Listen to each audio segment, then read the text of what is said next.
describe him to me.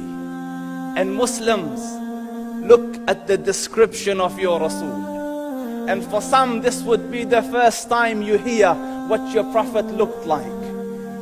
I saw a man of striking appearance. ظاهر الوضاء أبلج الوجه, radiant face, حسن الخلق, beautifully created.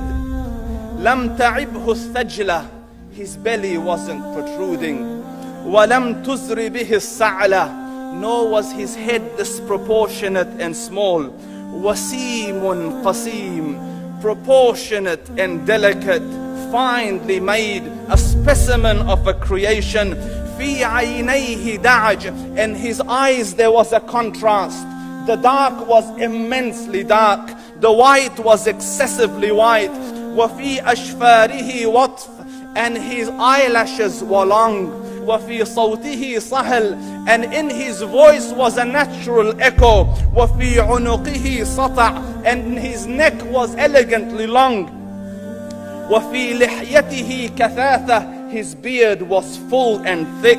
أزج أقرن, his eyebrows were arched, but they were not joint, it was separated. In summit فعليه الوقار, when he was silent, dignity covered him. وإن تكلم سماه وعلاه البهاء, and when he spoke it was audible and clear, almost commanding and overtaking.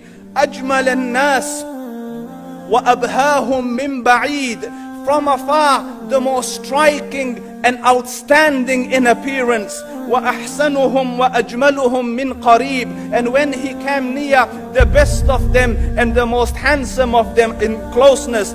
حلو المنطق, such an exalted and sweet level of logic. Like when he used to speak, it was so coherently logical, it was smooth and easy to understand. فصل لا نزر ولا هذر, he was to the point, not excessive nor too short. كأن منطقه خرزات نظم يتحدرن, his logic, his utterances, his words were like jewels coming out of a necklace, calculated, polished, one after the other, it would flow magically. ربعة, he was medium in height. Your eye didn't have to strain to look up at him, nor was it tedious to look down at him. He was a comfortable sight to look at. له رفقاء يحفون به, he had friends, the people that were with him, they were working around him to try to serve and protect him. إن قال سمعوا لقوله, when he used to say something, they used to hearken to what he used to say. وإن أمر تبادروا إلى أمره, when he commanded, they used to compete to fulfill the command. This is Muhammad Rasulullah. This is Muhammad Rasulullah. Anas ibn Malik says, he says, I came out one night, it was the full moon night.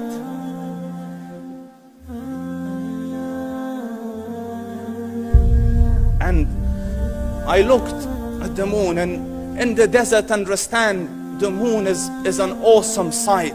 It is smooth, it is radiant, it is clear, it is gentle compared to the scorching sun at which they are used to. So the moon was the epitome of beauty. So he says, I came out at a full moon night and I looked at the moon and I saw it beautiful, handsome. So I said, let me go see if the moon is more handsome or my Prophet is more handsome. Let me see if that is more beautiful or the Prophet is more beautiful. So I went and I saw him standing afar. So I looked at his face and I looked at the moon, and I looked at his face, and I looked at the moon, and I looked at his face, and I looked at the moon, and he said, Wallahi, he was more handsome than the moon in its entirety. That is just the look of your Rasul. Aisha radiyallahu anha says, I was sewing with the needle, my needle dropped in the dark, I couldn't find it. I said, Ya Rasul, I can't find it. He moved his face close, and I swear, out of the radiance of his face, I found my needle. And the Prophet sallallahu alaihi wasallam was mind-bogglingly handsome, but his handsomeness was covered with waqar and jalal and hayba. The Sahaba say, when we used to sit at his feet, two feelings conflicting would come on the heart. The first one, you wanted to look at him. You wanted to behold the majesty of his face. And when you wanted to look up, shyness used to overtake you, so you used to look down. Amr ibn al-As says, I sat with him many times, but if you ask me to describe his face, I can't describe it. I wouldn't be able to look up to him ijlalan wa ta'zeeman. I couldn't look up at him. And that is why he didn't have the problems that Yusuf alayhi salam had.